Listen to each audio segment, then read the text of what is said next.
पुष्पा, पुष्पराज, दाढ़ी नहीं आया है साला। किस्मत में जब कौनो होइए नइखे पारी त कौन काम के 14 फरवरी। किस्मत में जब केहू होइए नइखे पारी तो साला काहे खाती 14। पुष्पा नाम सुन के फ्लावर समझे क्या? फायर है मैं, झुकूंगा नहीं। मनवा रंगीला हमर तू तो रंगीली, स्वर्ग के सुख हमरा वहीए में मिली। अब हमर रोके वाला केहू नहीं खे जमाना में, चल खेला शुरू, चल खेला शुरू कइल जाओ थाना में, चल खेला शुरू कइल। कवना हरे कवना साबुन से नहालू, करे कजिला राजालू, करे कजिला राजालू। कबो बोलिया करिले शुक्रिया हम ओह भगवान के, तोहके बनौले बाड़े कौन माटी सान के। दिल में मोहब्बत जगा दिला राजा।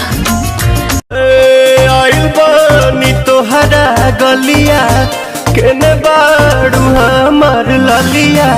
और देखो ना यारावा के पैसन भइल बा हलिया। तोहर जीजाजी के भाई हमरा हाथे गोली खाई, तोहर जीजाजी के भाई हमरा हाथे गोली खाई। हमरा जियते न डोली तोहर दोसर लेके जाई।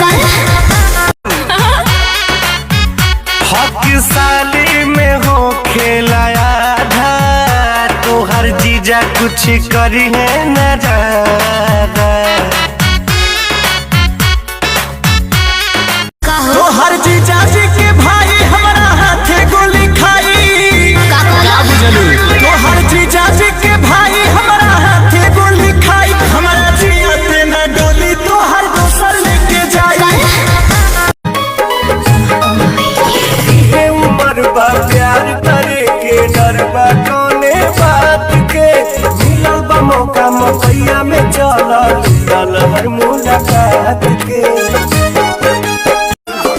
हरे मछली का जैसे तड़प जवानी, रहुआ से पिया हम सच कहतानी। छोड़िया वा जाला भी सन्नाटा राजा, छोड़िया वा जाला भी सन्नाटा। इस साल कुछ खास हो जाए, तुम्हारी मम्मी मेरी सास हो जाए। खास करके हाँ यार। साला आजकल का प्यार भी गजब हो गया, सुबह लव हो गया, सांझ सब हो गया। सुबह लव हो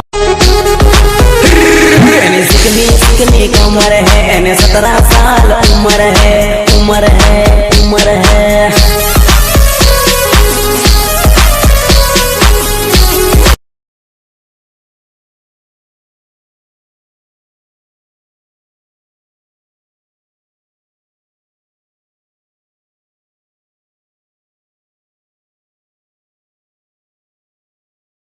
कपड़े हो या ना हो अपनी औकात सेम है। ब्रांड का ठप्पा आदमी के कपड़ों में नहीं होता, कैरेक्टर में होता है। मैं अगर इस हाल में भी कहीं जाऊं ना तो लोग मुझे पुष्पा भाऊ बोलेंगे, और तू निकल गया तो बिना वर्दी के कौन पहचानेगा तेरे।